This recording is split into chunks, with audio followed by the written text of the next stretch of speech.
भूत का बेटा। एक गांव में एक पंकज नाम का लड़का रहता था।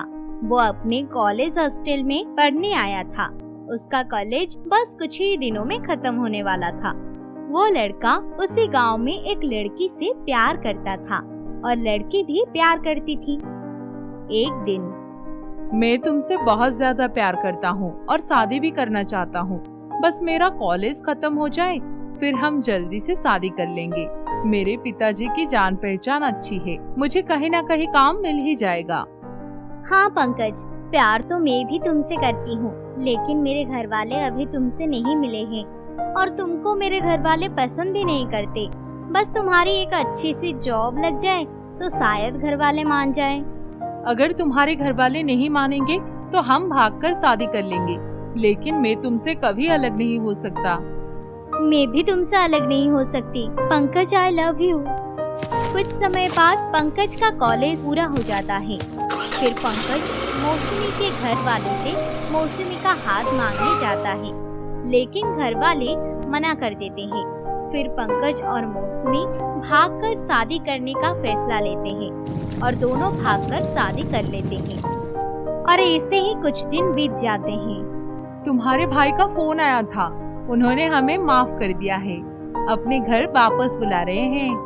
इतने टाइम बाद बुलाया है? मुझे तो शक है कि कहीं कुछ कर ना दे। तुम ऐसा क्यों बोल रही हो? कई दिन बाद तो तुम्हारे घर वालों ने तुमको याद किया है। मुझे कुछ नहीं पता, हम तुम्हारे घर वालों से मिलने जा रहे हैं और कुछ नहीं। और वैसे भी तुम माँ बनने वाली हो, वहाँ पर तुम्हारी देख रेख भी हो जाएगी। जी जैसा आप बोलो। इस बहाने से मैं भी अपनी मम्मी पापा से मिल भी लूंगी, वो कितने खुश होंगे ना हमें देखकर। लेकिन दोनों को क्या पता था कि उनके माता पिता क्यों बुला रहे हैं। दोनों अपनी मम्मी के घर आ जाते हैं। जब तक मौसमी के बच्चा नहीं होता, उसके माँ बाप उन्हें माफ कर देते हैं और उन्हें अपना लेते हैं। और मौसमी की माँ मौसमी का अच्छे से ख्याल रखती है और उसके पति भी पंकज को अच्छा सा काम दिलवा देते हैं। उनके यहाँ पर एक बंदर भी था जो पंकज का अच्छा फ्रेंड बन जाता है और मौसमी का बच्चा भी हो जाता है। फिर एक दिन, अरे ओ मौसम की मम्मी, क्या मैंने इनको यहाँ पर इसलिए ही बुलाया था कि इनकी सेवा पानी कर सकूं? जिस काम के लिए बुलाया था अब वो काम करने का टाइम आ गया है। अजी मुझे बहुत अच्छे से याद है, बस कल ही ये काम करते हैं। मौसमी को उसकी मौसी के यहाँ भेज देंगे और फिर पंकज को काम पर जाने से मना कर देंगे, फिर अपना काम हो जाएगा। अगले दिन मौसमी के मम्मी पापा मौसमी से बोलते हैं कि तेरी मौसी याद कर रही है। मौसी का नाम सुनते ही मौसमी कुछ दिनों के लिए अपनी मौसी के यहाँ पर रहने चली जाती है। फिर पीछे से उसके पापा पंकज को कहीं लेकर चले जाते हैं। तभी पीछे से पंकज के साले ने जोर से पत्थर पंकज के सर पर मार दिया, जिससे पंकज की वही मौत हो गई। उसके बाद मौसमी के पापा और भाई ने उसे वहीं पर एक पीपल के पेड़ के नीचे गाड़ दिया। चलो अब इससे हमने मार दिया, अब अपनी बेटी की शादी शर्मा जी के लड़के से करूँगा। वो लोग मौसमी से शादी करने के लिए अभी भी राजी है। जी तुम सही बोल रहे हो, वो तो हमें उल्टा दहेज देने के लिए राजी है। लेकिन इतने में घर में उनका लड़का जोर जोर से रोने लगता है। अभी बाप से पीछा हटा है और अब ये शुरू हो गया, इसका भी इंतजाम करना पड़ेगा। दोनों उसके बेटों को घर से बाहर जमीन पर रखकर सोने चले जाते हैं। बच्चा बहुत रोता है, जिसकी आवाज सुनकर पंकज की आत्मा भूत बनकर वहाँ पर आ जाती है और फिर, नहीं नहीं मेरा प्यारा बच्चा, रोते नहीं, मत रो मेरे बच्चे, मैं यही हूँ तेरे पास। अरे ये क्या, मैं तो तुझे उठा भी नहीं सकता और तेरी माँ पता नहीं कहाँ पर है। तुझे भूख भी लगी होगी ना, अंदर जाकर देखता हूँ। अरे ये क्या, दोनों लोग दारू पी रहे हैं और इन्हीं ने मुझे मारा है। मैं इनको नहीं छोड़ूंगा। लेकिन जैसे ही वो उनको मारने जाता है पर मार नहीं पाता है। फिर वो बाहर आकर बंदर को बुलाता है। बंदर उससे पहचान लेता है। गोलू, बच्चे को अंदर ले जाओ, भूख के मारे हमारा बच्चा रो रहा है। फिर बंदर उसके साथ बाहर जाकर बच्चे को उठाकर बिस्तर पर लेटा देता है और उसको दूध पिला लेता है, जिससे बच्चा सो जाता है। तभी मौसमी की माँ वहाँ आ जाती है।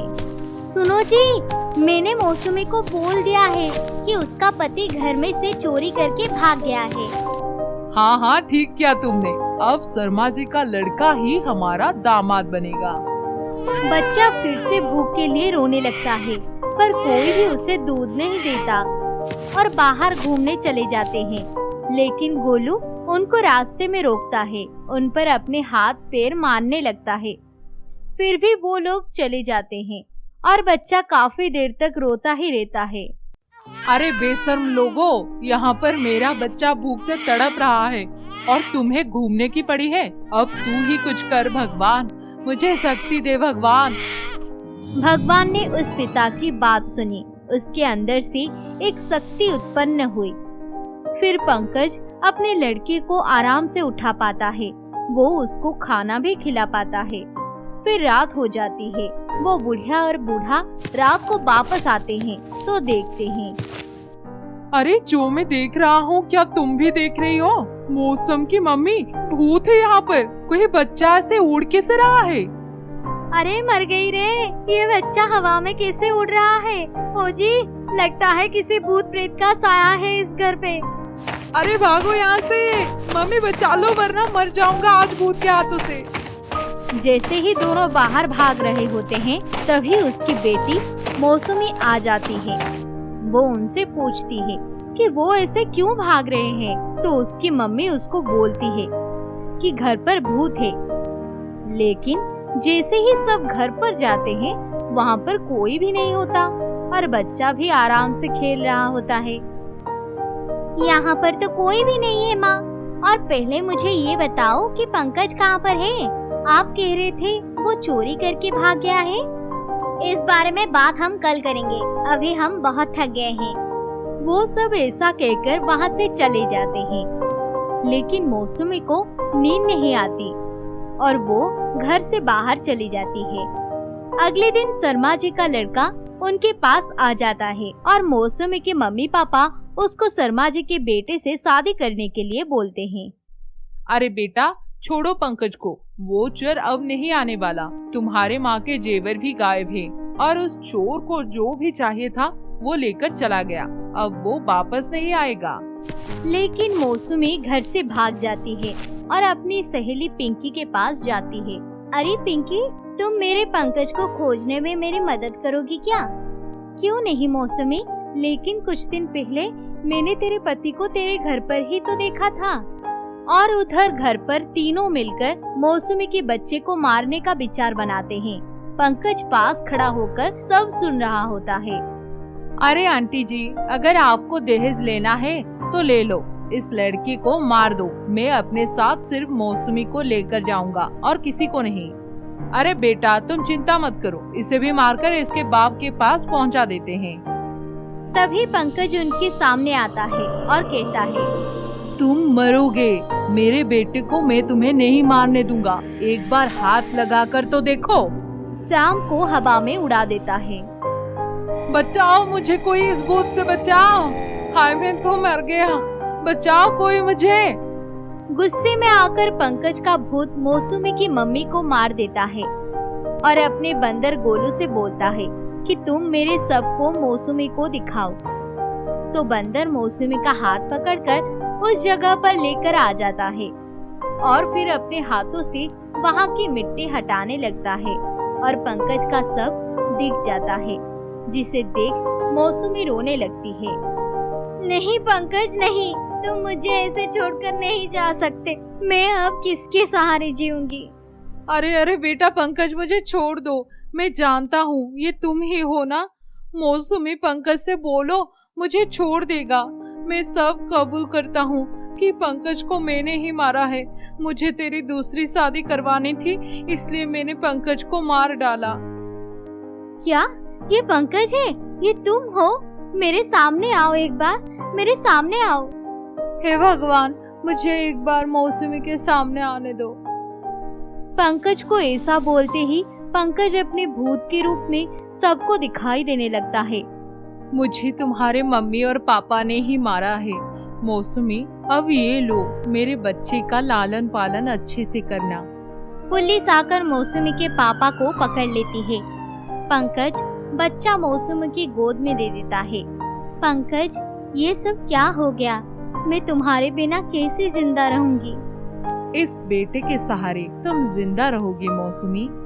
ऐसा कहकर पंकज वहाँ से गायब हो जाता है।